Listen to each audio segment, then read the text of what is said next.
Doctor Sesha Reddy గారి స్మారక సదస్సులో పాల్గొనడం నా భాగ్యంగా భావిస్తున్నాను. గాంధీజీ పోయినప్పుడు ఐన్స్టైన్ అసలు ఇలాంటి మనిషి ఈ భూమి మీద నడిచాడా అని అంటే రాబోయే తరాల వారు ఆశ్చర్యపోతారు, నమ్మరు అన్నారు.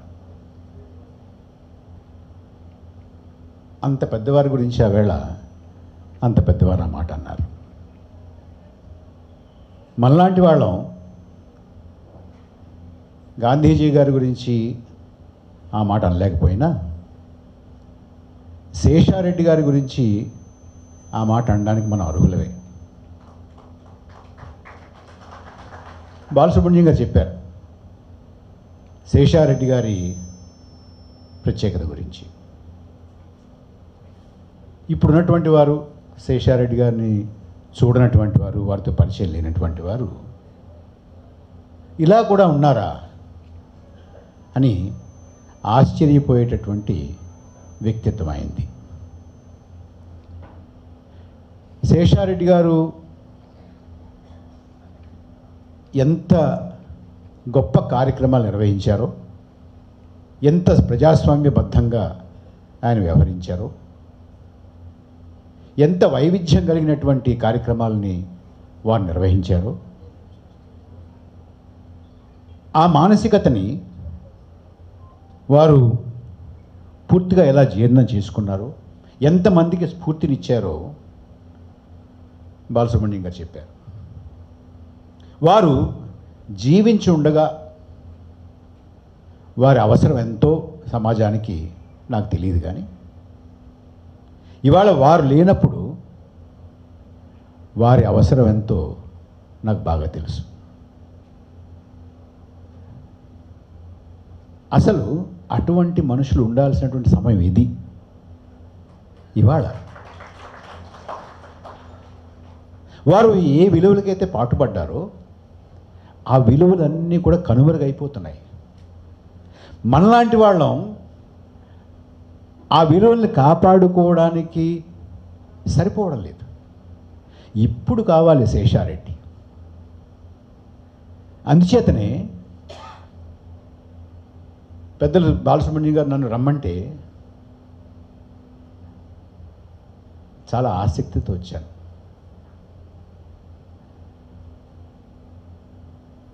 మరో కారణం ఏంటంటే మిమ్మల్ని అందరినీ చూడడం, నాలుగు మాటలు మాట్లాడడం, ఇది ఒక రకంగా ప్రోత్సహిస్తే నన్ను అటువంటి వారి గురించి సమావేశమైనటువంటి మిమ్మల్ని అందరినీ దర్శించుకోవడం ఒకటైతే, వారికి ఇలాంటి సందర్భంలో వచ్చి నివాళులు అర్పించి ఒక చిన్నపాటి రుణం తీర్చుకోవడం కూడా నా ఉద్దేశం. ఇవాళ ఇది అదృష్టం. నాకు ఈ అదృష్టాన్ని కలిగించినటువంటి పెద్దలందరికీ నా కృతజ్ఞతలు. ఈ మధ్య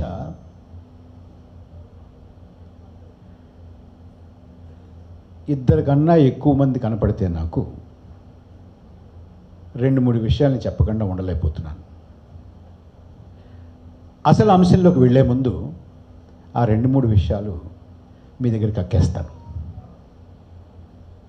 ఒకటి, ఇటువంటి సమావేశాలు మనం ఇలాగే పెట్టుకుంటూ భ్రమలు వాస్తవాలు దేశంలో ఏం జరుగుతోందో, ప్రజాస్వామ్యాన్ని ఎలా అంతం చేస్తున్నారు, ఇటువంటి మాట ఇలాగే మాట్లాడుకుంటూ ఉంటాము అనే భ్రమలో మాత్రం దయచేసి ఉండద్దు. రాను రాను మనం ఇటువంటి మాటలు మాట్లాడుకోవడం చాలా చాలా కష్టమైపోతుంది. చాలా తొందరలో ఇటువంటి మాటలు మాట్లాడుకోవడం అసంభవం అయిపోతుంది. నేను ఏది కూడా అతిశయోక్తిగా మాట్లాడట్లేదు, బాధ్యతగా మాట్లాడుతున్నాను. ఈ సంవత్సరం ఆగస్టు 15వ తారీఖు ఎర్రకోట మీద త్రివర్ణ పతాకం బహుశా ఎగురుతుంది లేదా నేను గ్యారంటీగా చెప్పలేను. ఏ పతాకం ఎగురుతుందో నేను చెప్పక్కర్లేదు, మీరు ఊహించుకోవచ్చు. ఏ పతాకం ఎగిరే అవకాశం ఉందో ఊహించుకోండి. త్రివర్ణం పతాకం కాకుండా మరో పతాకం ఎగరేస్తాను అని ఎవరైనా సాహసించి ముందుకు వస్తే మనం ఆపగలమా? ఆపే శక్తి ఉందా మనకి? వీరు ఆపుతారు అని ఎవరన్నా భయపడతారా? ఈ మధ్య మినిస్ట్రీ ఆఫ్ హోమ్ అఫేర్స్ వారు ఒక సర్క్యులర్ జారీ చేశారు, అది అమలవుతుంది. ఆ సర్క్యులర్ ప్రకారం కేంద్ర ప్రభుత్వ ప్రతి అధికారిక కార్యక్రమంలోనూ వందే మాత్రం అన్ని చరణాలు తప్పనిసరిగా పాడాల్సిందే. పాడడం మొదలుపెట్టారు. అన్ని చరణాలు. త్వమి దుర్గా దశ ప్రహరణ ధారిణి అన్నీ.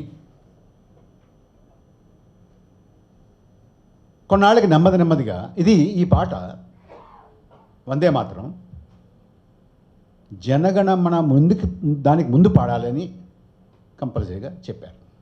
అంటే కొన్నాళ్ళ తర్వాత చాలా సమయం అయిపోయింది కదా, మనం వందే మాత్రం పాడుకున్నాం కదా, జనగణమన ఈసారి వదిలేద్దాం అని నెమ్మదిగా జనగణమన ఎత్తేసినా కూడా మనం ఆశ్చర్యపోవక్కర్లేదు. ఇది ఇవాళ భారతదేశంలో ఉన్నటువంటి పరిస్థితి. ఈ 3-4 మాటలు మీ దగ్గర చెప్పాలనుకున్నాను, చెప్పేశాను.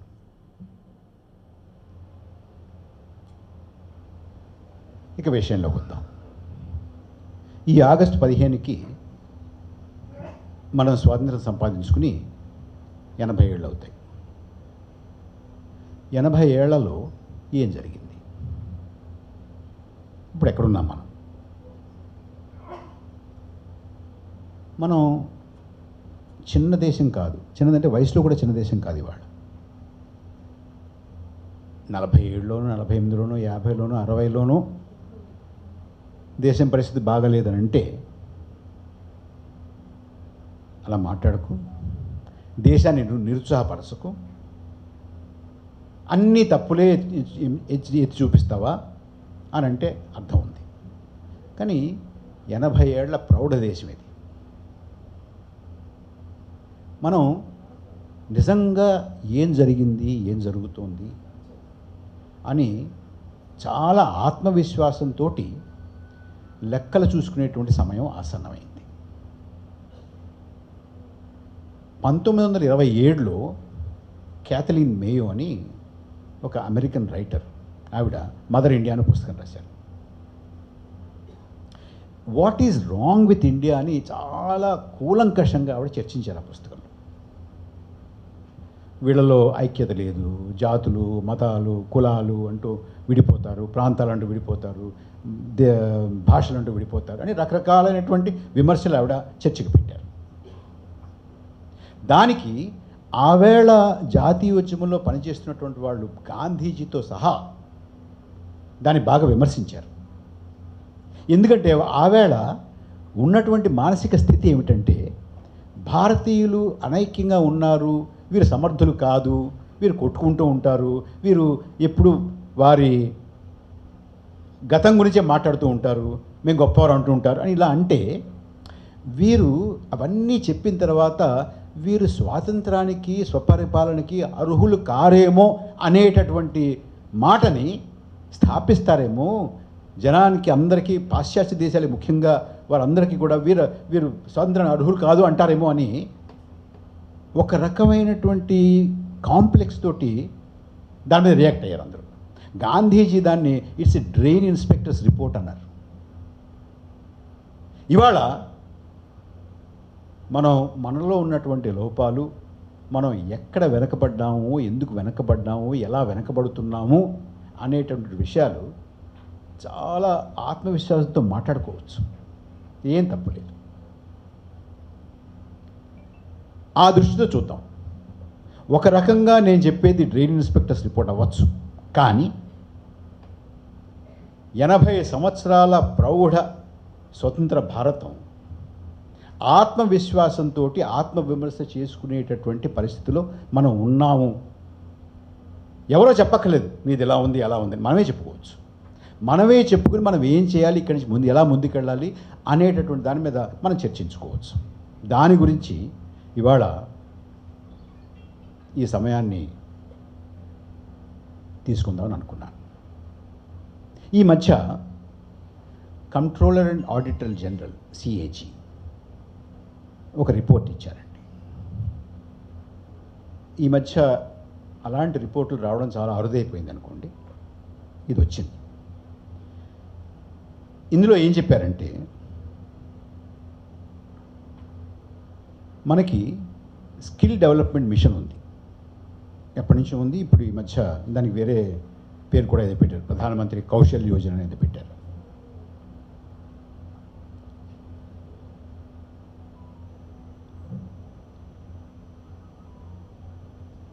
దాన్ని అమలు ఎలా ఉంది అనే విషయం మీద సిఏజీ ఒక సమగ్రమైనటువంటి నివేదిక ఇచ్చింది. నేను ఆ నివేదిక గురించే ముందుగా ఎందుకు ఇస్తున్నానో చెప్తాను మీకు. కానీ ఒకసారి నివేదికలో ఏముందో దయచేసి మీ ముందు ఉంచుతాను, చూడండి.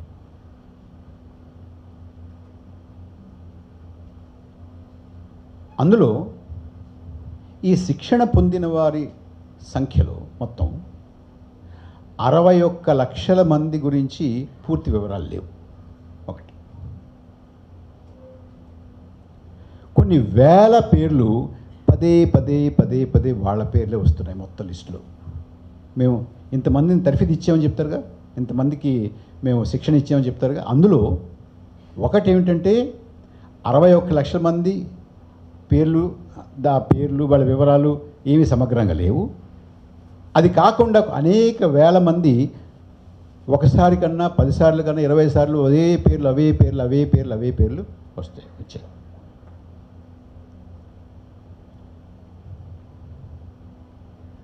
ఈ మొత్తంలో 113 మంది కన్నా ఎక్కువ మంది వాళ్ళ ఆధార్ వివరాలకి వీళ్ళకి సంబంధం లేదు. చాలా రాష్ట్రాలు విడుదల చేసినటువంటి నిధుల్ని పూర్తిగా వినియోగించలేదు. 34 లక్షల మంది తర్ఫీదు పొందినట్టుగా చెప్పినటువంటి వారి దగ్గరికి వెళ్ళి అడిగితే వారికి ఎవరికీ స్టైపెండ్ అందలేదు. 34 లక్షల మందికి. 18 సంవత్సరాల కన్నా తక్కువ ఉన్న వాళ్ళు డ్రైవర్లుగా తర్ఫీదు ఇచ్చాము అని సర్టిఫికెట్లు ఉన్నాయి వాళ్ళకి. డ్రైవర్గా తర్ఫీదు ఇవ్వడానికి అవకాశమే లేదు, అసలు సీటింగ్ ముట్టుకోకూడదు, వారికి ఇచ్చామని చెప్పి సర్టిఫికెట్ చూపిస్తున్నారు వాళ్ళు.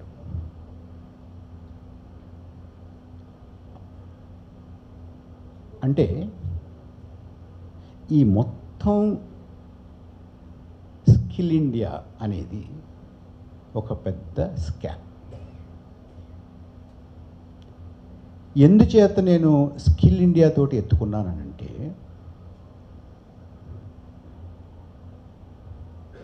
మనకి దేశంలో నిరుద్యోగ సమస్య చాలా తీవ్రంగా ఉంది.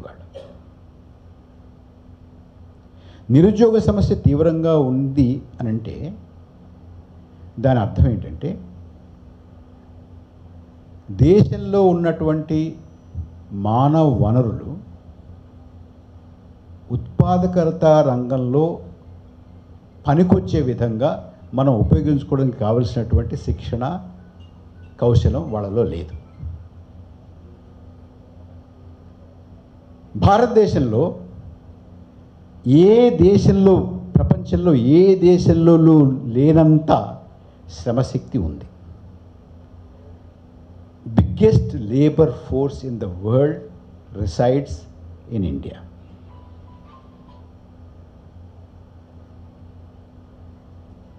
అసలు మామూలుగా భారతదేశంలో ఉన్నటువంటి పనిచేసేటటువంటి ఏజ్ గ్రూప్ ఉన్నటువంటి వాళ్ళల్లో 45% మందే మేము పని చేస్తాము, పని చేసేటువంటి అవకాశం తీసుకుంటాము అని ముందుకు వచ్చి లేబర్ ఫోర్స్ అంటారే. ఎంతమంది, how many are prepared to work? Labour participation ratio is only 45%. There are countries which have 60%, 65%, 70%, 72%. Our country has only 45% labor participation ratio. అంటే పని చేయగలిగినటువంటి వయసులో ఉండి పని చేయడానికి ఆసక్తి చూపించేటటువంటి వాళ్ళు, ఉద్యోగాని కోసం వెతుకునేటువంటి వాళ్ళు, పని ఇవ్వండి అని అడిగేటటువంటి వాళ్ళు 145% మంది. అందులో ఆడవాళ్ళ సంఖ్య మరీ తక్కువ. అయినా కూడా 45% మందే నిజంగా పనిలో ప్రవేశించడానికి ఆసక్తి చూపుతున్నా కూడా our still is the biggest labour force host country in the world.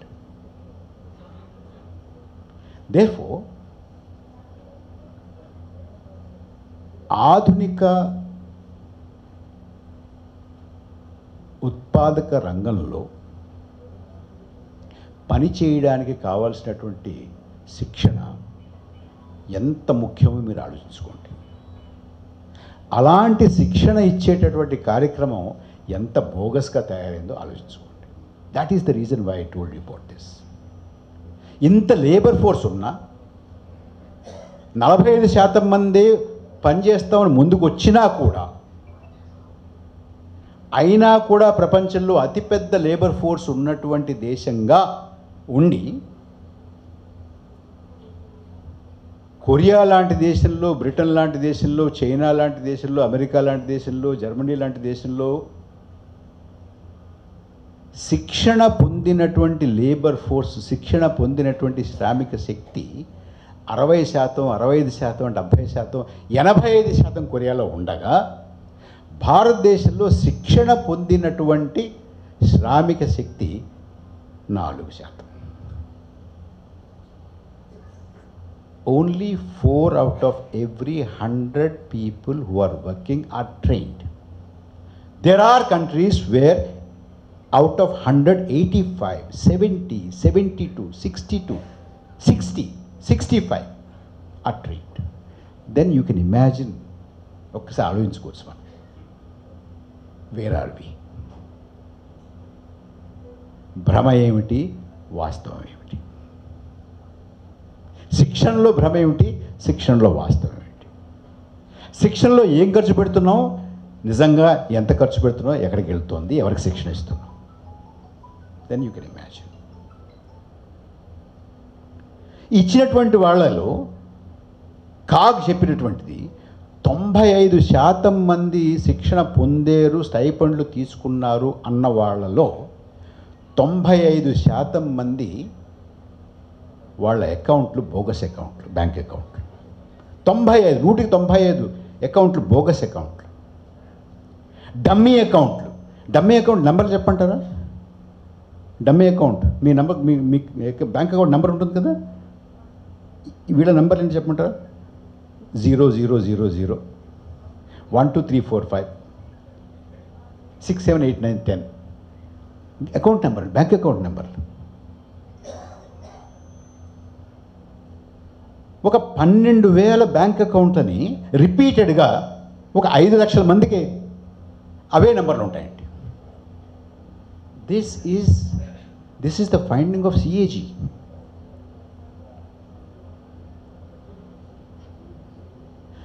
వీళ్ళని ఎవరో ఒకరు ట్రైన్ చేయాలి కదా. ఎవరా ట్రైన్ చేసిన వాళ్ళు అంటే 61 లక్షల మంది ట్రైన్ చేసేమన్న వాళ్ళు లేరండి అక్కడ, నిజంగా లేరు. పెడితే వాళ్ళ పేర్లు ఎవరు రాశారు, పెడితే లేరు వాళ్ళు. CAG, this is the finding of CAG. So ఇంత లేబర్ ఫోర్స్ ఉన్నా ట్రైనింగ్ లేదు. ట్రైనింగ్ గురించి కోటాను కోట్లు ఖర్చు పెడుతున్నా అది ఎక్కడికి వెళ్తుందో ఎవరికి తెలియదు. This is what we are doing to our young people, to our large pool of labour force. And మనం విశ్వగురువులు. ఇక్కడ నాకు ఇందాక బాలసుబ్రహ్మణ్యం గారు చెప్పారు, చాలామంది టీచర్స్ ఉన్నారు, డాక్టర్స్ ఉన్నారు ఈ సమావేశంలో అని. చాలామంది టీచర్స్ ఉన్నారు కదండి. మీరు టీచర్ అంటే మీరు గురువులు. మీరు గురువులు ఎందుకు అయ్యారు? మీకు శిష్యులు ఉన్నారు కాబట్టి, మీ దగ్గర చదువుకున్నవారు ఉన్నారు కాబట్టి. కానీ మనకి విశ్వగురువు ఉన్నారు, స్టూడెంట్లు లేరు.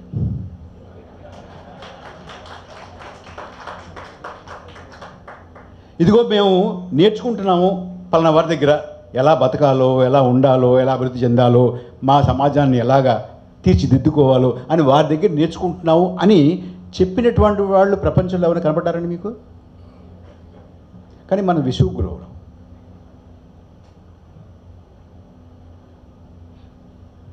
నేను శ్రమశక్తి గురించి, యువకుల గురించి, కౌశలం గురించి, శిక్షణ గురించి ఎందుకు ఎత్తుకున్నానంటే, ఈ దేశంలో 15-29 సంవత్సరాల వయసున్న వాళ్ళల్లో 83% మంది నిరుద్యోగులుగా ఉన్నారు వాళ్ళు. ఇవన్నీ అక్కల మన ఊళ్ళో చూసి తెలిసిపోతుంది, మన వీధిలో చూసి తెలిసిపోతుంది.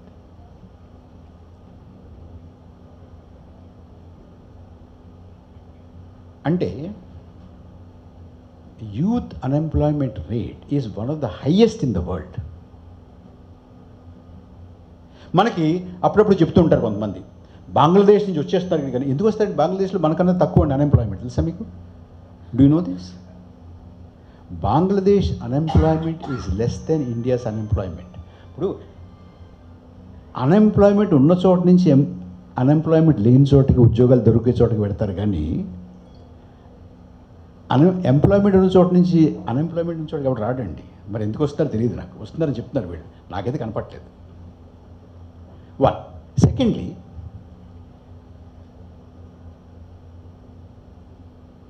ఆఫ్ లేట్ ఈ మధ్య మీరు డేటా తీసుకుంటే per capital income, Indian per capital income కంటే బంగ్లాదేశ్ పెర్ క్యాపిటల్ ఇన్కమ్ ఎక్కువ అండి. Do you know this? కానీ అక్కడి నుంచి వచ్చేస్తారు ఇక్కడికి సొరబాటుదారులు. It's a miracle if that is really happening, because nowhere it happens.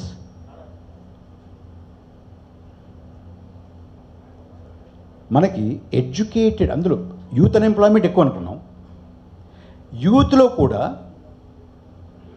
Unemployment ఎక్కువ, అన్ఎంప్లాయ్మెంట్లో యూత్ అన్ఎంప్లాయ్మెంట్ ఎక్కువ, యూత్ అన్ఎంప్లాయ్మెంట్లో ఎడ్యుకేటెడ్ యూత్ అన్ఎంప్లాయ్మెంట్ ఇంకా ఎక్కువ మనకి. One of the highest. మనతో అన్ఎంప్లాయ్మెంట్లో, యూత్ అన్ఎంప్లాయ్మెంట్లో, ఎడ్యుకేటెడ్ అన్ఎంప్లాయ్మెంట్లో పోటీ పడేటటువంటి దేశాలు 4-5 ఉన్నాయండి ప్రపంచంలో. ఒకటి లిబియా, ఇరాక్. అంటే నిరంతర యుద్ధాల్లో ఉండేటటువంటి దేశాలు కొన్ని ఉన్నాయి చూడండి, 4-5 అందులో అన్నమాట. మనం కూడా ఆ సరసన ఉన్నాం ఇవాళ. వాస్తవం చెప్పుకోవాలంటే మనం ప్రాపగాండా ఏదైనా చేసుకోవచ్చు, but this is the reality. వాస్తవం ఇది, భ్రమ కాదు.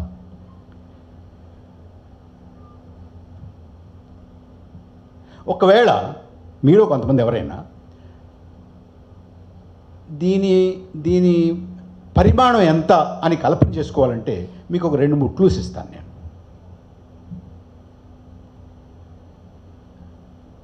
వీళ్ళందరినీ కనుక మన దేశంలో ఉన్నటువంటి యంగ్ అన్ఎంప్లాయిడ్ పీపుల్ని ఒక చోట చేరిస్తే వీరందరూ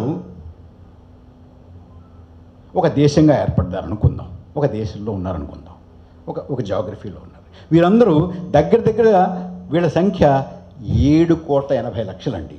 7,80,00,000 అంటే ప్రపంచంలో ఒకవేళ వీరే కనుక ఒక దేశం అయితే వీరు ప్రపంచంలో 20వ అతిపెద్ద దేశంగా ఉంటారండి.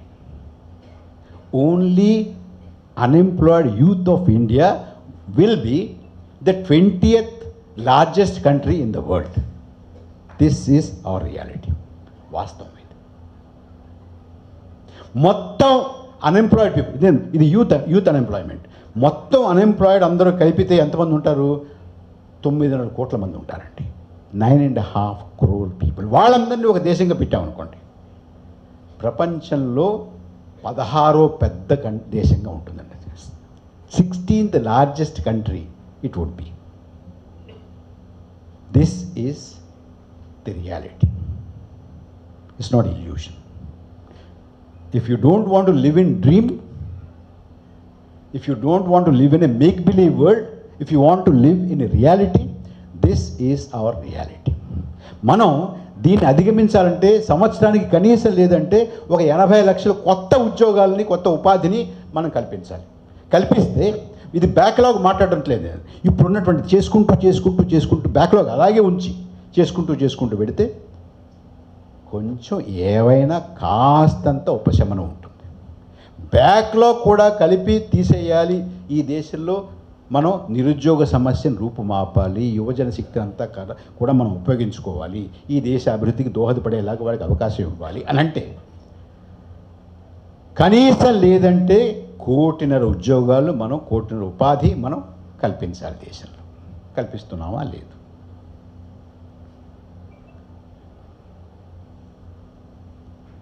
ప్రపంచంతో మనం పోల్చుకుందాం ఒకసారి. మనం ఇక్కడ కూర్చొని గొప్పలు చెప్పుకోవడం కాదు. ప్రపంచంలో మనం ఏ స్థానంలో ఉన్నాము, ప్రపంచం యొక్క పరిస్థితి ఎలా ఉంది, మన పరిస్థితి ఎలా ఉంది ఒకసారి మనం చూసుకుంటే, ప్రపంచం మొత్తం మీద 100 మంది పేదలు ఉన్నారు అనుకుంటే, 100 మందే ఉన్నారు పేదలందరూ, మొత్తం ప్రపంచంలో 100 మంది ఉన్నారు అనుకుందాం కాసేపు. అందులో 22 మంది భారతదేశంలో ఉన్నారండి. Total poor people in the world, assume they are 100, of that 100, 21 are here, 22 are here. That is where we are. మొత్తం ప్రపంచంలో 100 మంది నిరక్షరాస్యులు ఉన్నారు అనుకుంటే మన దేశంలో 26 మంది ఉన్నారు అందులోంచి.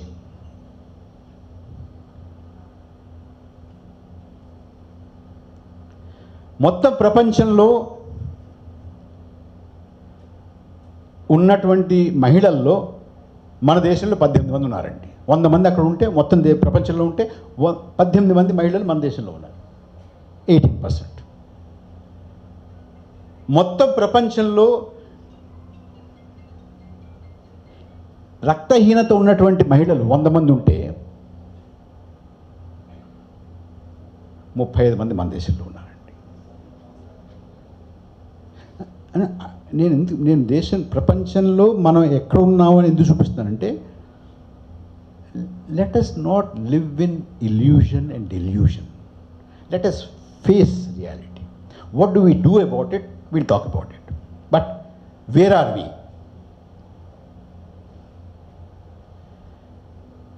ఇండస్ట్రియల్ ప్రొడక్టివిటీ, పారిశ్రామిక ఉత్పాదకతలో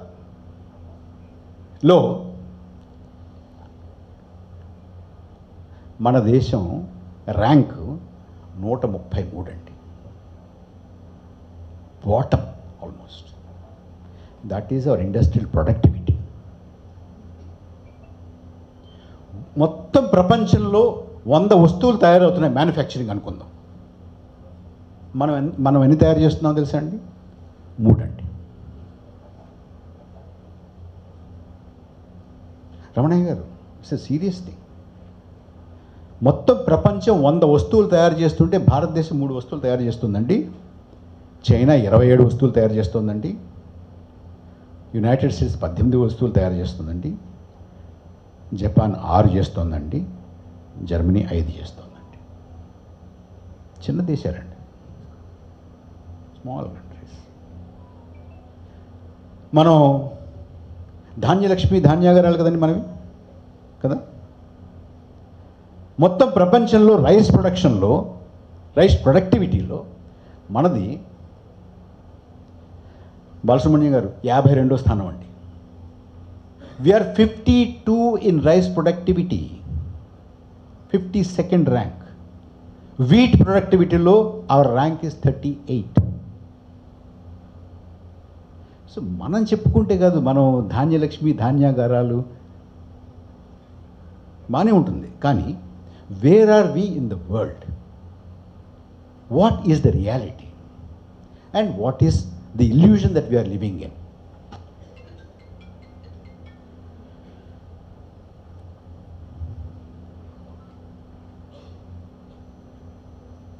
ప్రపంచంలో ఆకలి హంగర్ ఇండెక్స్లో 102వ స్థానంలో ఉన్నామండి, అవుట్ ఆఫ్ 123.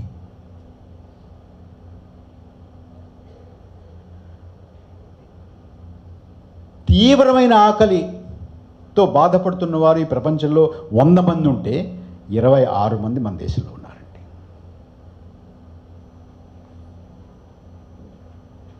మొత్తం ప్రపంచంలో 100 మందికి పౌష్టికాహార లేమి ఉంది, దే ఆర్ మాల్ నరిష్డ్ అంటారే, ఉంటే ఆ 100 మందిలో 13 మంది మన దేశంలో ఉన్నారండి. నేను ఆఫ్రికా గురించి చెప్పట్లా, మిగతావన్నీ ఆఫ్రికాలో ఉంటాయి.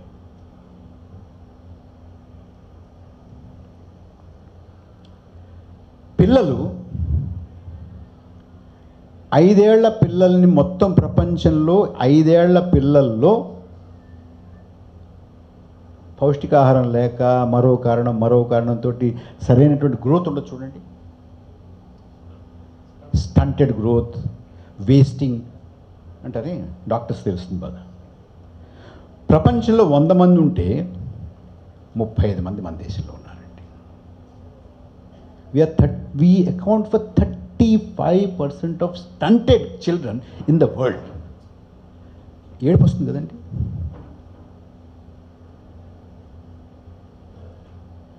Second highest child wasting, second highest child stunting is in India. It might sound, what I'm saying is, might sound like a drain inspector's report, but this is a fact. We must face facts. మనం ప్రకృతిని ఆరాధిస్తాం, చెట్టు మనకి దేవుడు, కొండ మనకి దేవుడు అనుకుంటాం కదా. Most polluted cities in the world 10 ఉంటే, మోస్ట్ పొల్యూటెడ్ 10 తీసుకుందాం. హయ్యెస్ట్ పొల్యూషన్ ఉన్న 10 సిటీస్ ప్రపంచంలో తీసుకుంటే 9 నా దేశంలో ఉన్నాయండి. కొంచెం పెంచుదామండి, 17 మోస్ట్ పొల్యూటెడ్ తీసుకుందాం, 17 తీసుకుందాం. 10 అంటే 9 అన్నారు కదా, 17 తీసుకుందాం. సారీ, 17 కాదు, 30 తీసుకుందాం. 17 మా దేశంలో ఉన్నాయండి. 30లో 17, 10లో 9, 50 తీసుకుందామండి. పోనీ 42 నా దేశంలో ఉన్నాయండి. 100 తీసుకుందామండి, 83 నా దేశంలో ఉన్నాయండి. Most polluted. ఢిల్లీలో బతకలేకపోతున్నారండి, అందరూ అక్కడే కూర్చుంటారు. మళ్ళీ ప్రధానమంత్రి, స్పీకరు, లోక్సభ సభ్యులు, మంత్రులు అందరూ అక్కడే ఉంటారు. ప్రతి వాళ్ళు గదుల్లో ఎయిర్ ప్యూరిఫైర్లు పెట్టి కూర్చుంటారండి. మీరు ఎప్పుడైనా ఈ పెద్ద పెద్ద వాళ్ళు చేస్తున్నట్టు మీటింగ్లు ఫోటోలు చూడడం, మీరు ఏం చేస్తారంటే ఫోటో చూసి మనుషులు చూస్తున్నప్పుడు మొహాలు చూస్తుంటారు. మీరు ఒక పక్క చూస్తే ఎయిర్ ప్యూరిఫైర్లు కనబడుతుంటాయి చూడండి. తర్వాత ఈ మధ్య మనకు ఒక పెద్ద ఫ్యాషన్ ఏమైపోయిందంటే, fastest growing economy in the world, fastest growing economy, 5th largest economy, 4th largest economy వరకు వెళ్ళిపోయి మళ్ళీ కింద పడ్డాం అనుకోండి. మరి చెప్తున్నారు అందరూ. ఇప్పుడు మాట్లాడలే, అప్పుడు మాట్లాడేవాళ్ళు. మేము 5వ దాంట్లోకి వచ్చి 5వ పెద్ద ఆర్థిక వ్యవస్థగా అవతరించాము, 4వ పెద్ద ఆర్థిక వ్యవస్థగా అవతరించామని మనం విన్నారు కదండి, చూశారు కదండి. అక్కడ నాకు ఒక కామన్ సెన్స్ క్వశ్చన్కి 2 కామన్ సెన్స్ క్వశ్చన్స్ ఉన్నాయండి. ఒకటి, 5th లార్జెస్ట్ ఎకానమీ ఎలా అయ్యాం మనం? 5th లార్జెస్ట్ ఎకానమీ అప్పటి వరకు కూడా యునైటెడ్ కింగ్డమ్ అండి, బ్రిటన్ని తోసేసి ఆ స్థానం మనం ఆక్రమించాం అనుకున్నాళ్ళు బాలసుబ్రహ్మణ్యం గారు. ఆ తర్వాత దాన్ని కూడా దాటేసి అప్పటి వరకు 4వ స్థానంలో ఉన్నటువంటి జపాన్ని కూడా తోసేసి మనం ఆ స్థానంలోకి వెళ్ళిపోయామండి. ఓకే, 5th లార్జెస్ట్ ఎకానమీగా ఉన్నటువంటి యూకే, యునైటెడ్ కింగ్డమ్, అభివృద్ధి చెందిన దేశం అండి రమణయ్య గారు. Is it a developed country? Yes, it is a developed country. మనం 5th లార్జెస్ట్ ఎకానమీ ఒక డెవలప్డ్ యూకేని తోసి ఆ స్థానంలోకి వెళ్తే మనం ఏమవ్వాలండి? ఏమవ్వాలి? అభివృద్ధి చెందిన దేశం అయిపోవాలి కదా. మరి 2047 అంటారేంటండి మన ప్రధానమంత్రి గారు? 2047కి అభివృద్ధి చెందిన దేశం అంటారేంటండి? అవలేదా? అదెలా సాధ్యం అండి? సాధ్యం. మీరు ఇల్యూజన్లో బతకాలంటే సాధ్యం అవుతుంది, రియాలిటీలో బతకాలంటే సాధ్యం కాదు. But the reality is that 5th largest economy, 4th largest economy, కానీ మా దేశంలో ఉన్నటువంటి 80 కోట్ల మందికి ఫ్రీగా రేషన్ ఇస్తామండి మేము. వాడు కొనుక్కోలేకపోతాడు. 5th largest economy, developed economy, కానీ 80 కోట్ల మందికి free ration. So I don't know how to figure these things. I don't know how to, square these things. It's not possible. రియాలిటీలో పాసిబిలిటీ ఉండదు, ఇల్యూషన్లో యూ హ్యావ్ ఏ పాసిబిలిటీ.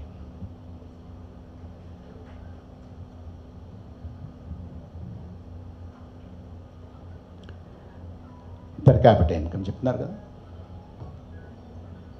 ఒకటి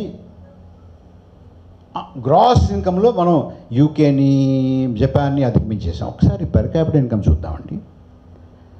వాళ్ళ per capital income చూద్దాం, మన పర్ క్యాపిటల్ ఇన్కమ్ చూద్దాం. Japan కన్నా భారతదేశం 12 రెట్లు పెద్దదండి. 12 times.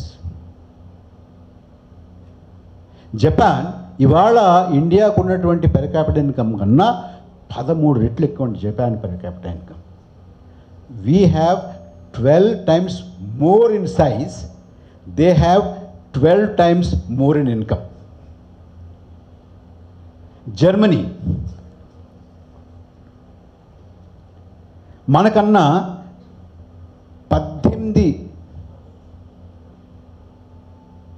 times చిన్నదండి. అంటే జర్మనీ కన్నా మనం 18 రెట్లు పెద్దవాళ్ళమండి మనం.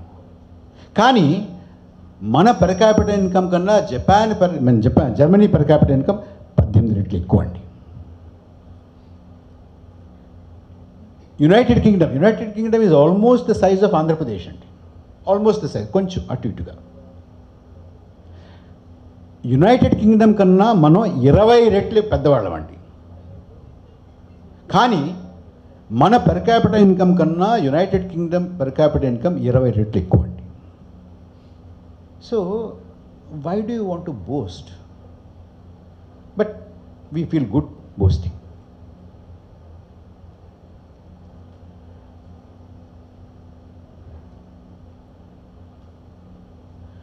వంద సంవత్సరాలలో ఎప్పుడూ లేనంత అసమానత ఇవాళ దేశంలో ఉందండి. 100 సంవత్సరాలు ఎప్పుడు లేనంత అసమానత. Even during the British we never had this much of inequality. Today we have.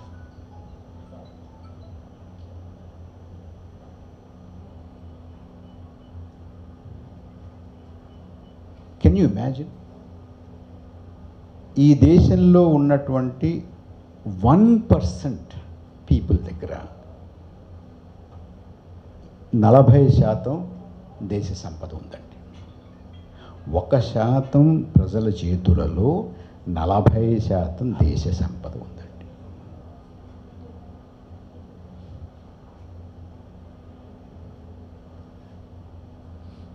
యాభై శాతం దగ్గర కేవలం 15% సంపద ఉందండి.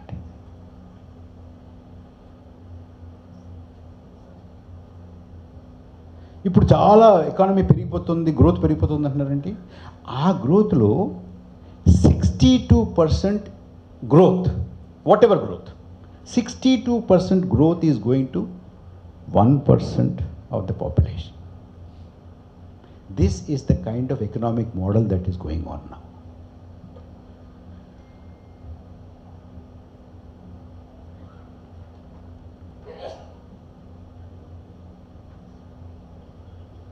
This is the reality versus our illusion.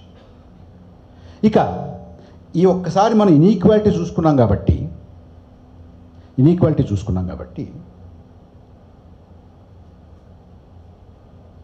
Per capital income తీసుకుందాం. పర్ క్యాపిటల్ ఇన్కంలో ఈ 1%, 5%, 10% తీసేసామనుకుందాం. వాళ్ళు కదా ఎక్కువ తీసుకుంటున్నారు, 50%, 40% వాళ్ళ దగ్గర ఉంటుంది కదా. వాళ్ళని పక్కకు తీసేస్తే మన per capital income large number of people దగ్గర ఉండేటువంటి పెర్ క్యాపిటల్ ఇన్కమ్కి వస్తే మనం this is not even a dollar more than some of the poorest African countries, sub Saharan African కంట్రీస్కి ఉన్నటువంటి పెర్ క్యాపిటల్ ఇన్కమ్ ఎంతో మన ఇన్కమ్ కూడా అంతే. ఎందుకంటే బికాజ్ ఆఫ్ ది ఇన్ఈక్వల్. ఇప్పుడు ఇది ఎలా ఉంటుందంటే, మా గేయానంద్ గారు నేను ఒక ఎకానమీలో ఉన్నాం అనుకుందాం, మీ ఇద్దరమే ఉన్నాం. ఆ ఎకానమీ జీడిపి స్థూల ఆదాయం 100 రూపాయలు అనుకుందాం. మా పెర్ క్యాపిటల్ ఇన్కమ్ ఎంతండి మా ఎకానమీలో? 100/2 కదా, పాపులేషన్ 2 కదా, అంటే 50. కానీ వాస్తవానికి గేయానంద్ గారి ఇన్కమ్ ఏమో 99 రూపాయలు, నా ఇన్కమ్ ఏమో 1 రూపాయి.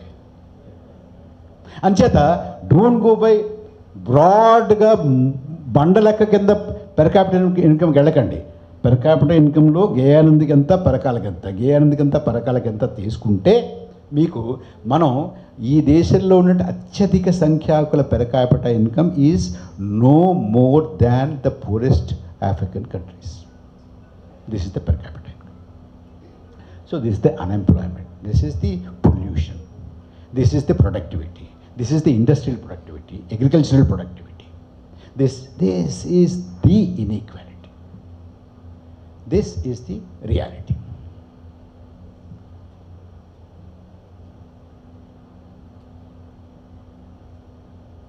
క్లుప్తంగా ఇది ఆర్థికపరమైనటువంటి అసమానత. ఆర్థికపరమైనటువంటి అసమానత రాజకీయపరమైనటువంటి అసమానతకి మనం ఇవాళ ఏం జరుగుతుందో చూసుకుంటే, ఇందాక బాలసుబ్రహ్మణ్యం గారు చాలా క్లుప్తంగా ఎస్ఐఆర్ గురించి చెప్పారు. ఇంకొంచెం క్లుప్తంగా నేను కూడా ఎస్ఐఆర్ గురించి మాట చెప్తాను. ఇప్పటికి జరిగినటువంటి ఎస్ఐఆర్లో సుమారుగా 6.5 కోట్ల మంది ఓటర్లను తొలగించారండి. ఇప్పుడు జరుగుతున్న మొత్తం ఈ ప్రక్రియ పూర్తి అయ్యేప్పటికీ 16.5 కోట్ల మంది ఓటు హక్కు కోల్పోతారండి.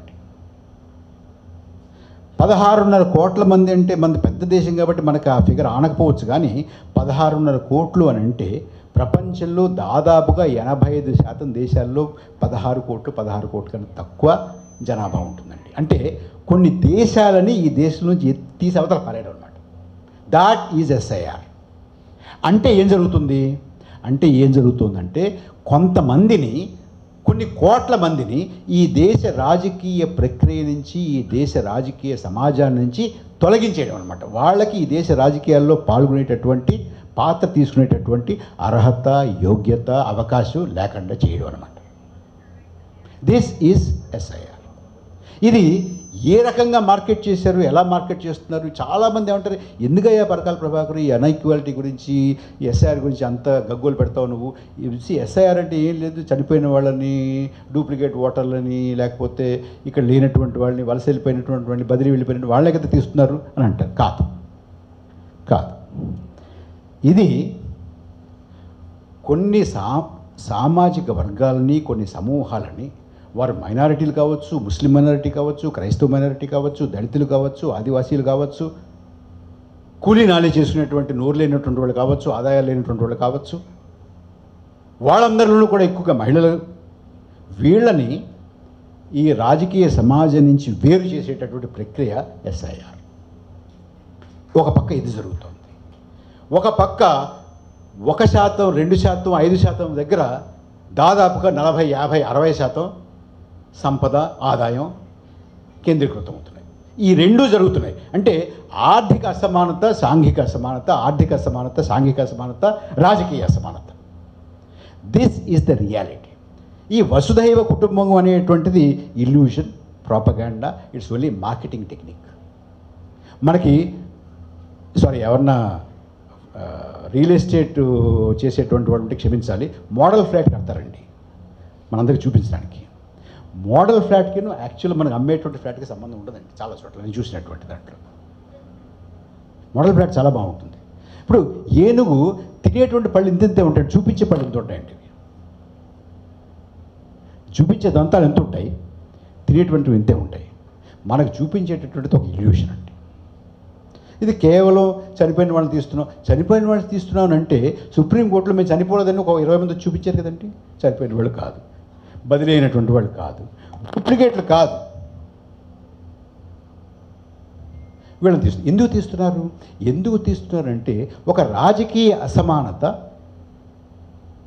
ఒక రాజకీయ పరమైనటువంటి భ్రమ, మేము ఇదంతా క్లీన్గా చేస్తున్నటువంటి భ్రమ, ఎకానమీ ఎంతో అభివృద్ధి చెందుతోంది అనేటువంటి భ్రమ ఎలా ఉందో రాజకీయంగా కూడా చాలా మేము ఇంత క్లీనప్ చేసేస్తున్నటువంటి భ్రమ ఒకటి మనకి వాళ్ళు పుట్టిస్తున్నారు.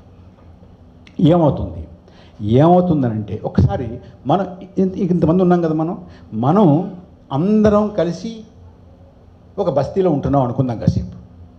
ఒక బస్తీలో ఇంతమంది కలిసి ఉంటుంటే మనం ఎవ్వరికీ కూడా ఒక్కరికి కూడా ఓటు లేదు అనుకుందాం కాసేపు, తీసేశారు అనుకుందాం.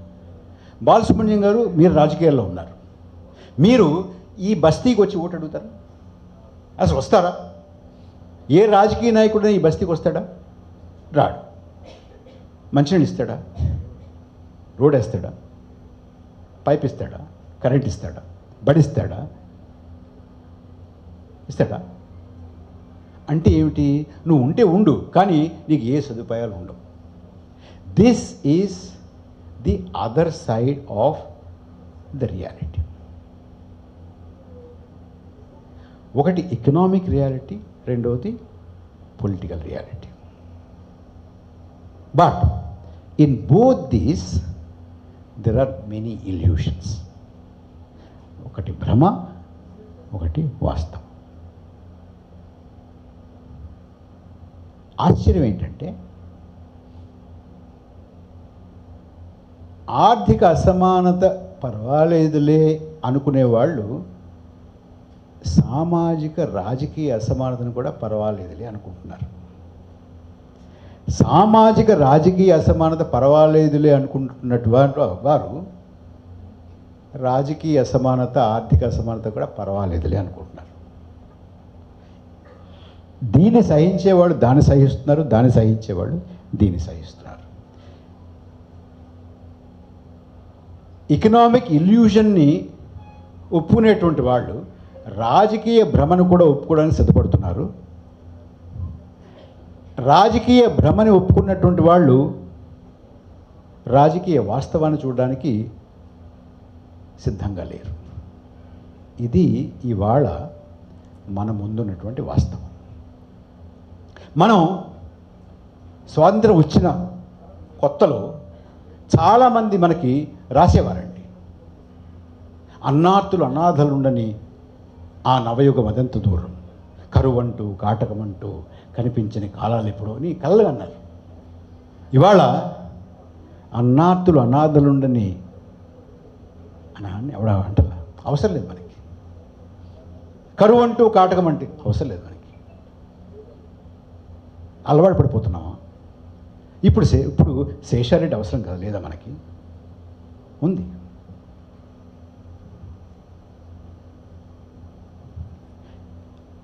ఆవేళ ఆ తరం కన్నటువంటి కళలు ఇవాళ ఉన్నటువంటి వాస్తవం. ఆవేళ వాళ్ళ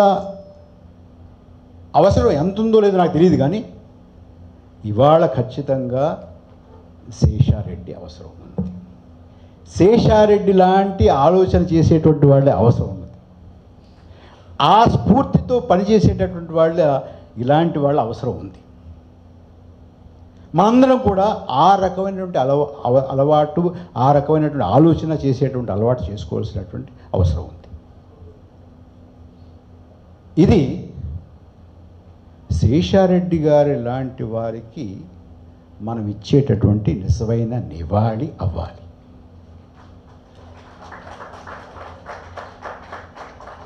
పాలని నీటిని వేరు చేసి ఏది వాస్తవం ఏది భ్రమ అని తెలుసుకోవడం, భ్రమని పటాపంచలు చేయడం, వాస్తవాన్ని నలుగురికి చెప్పడం, వాస్తవాన్ని నలుగురికి చెప్పడంతో ఆగకుండా వాస్తవాన్ని మార్చే దిశగా ఒక ఉద్యమాన్ని లేవదీయడం ఇవాళ ఉన్నటువంటి అవసరం. ఆ ఉద్యమాన్ని కీబోర్డ్లో మాత్రమే కాకుండా రోడ్డు మీదకు వచ్చి నినదించి చేయాల్సినటువంటి అవసరం చాలా ఎక్కువగా ఉంది.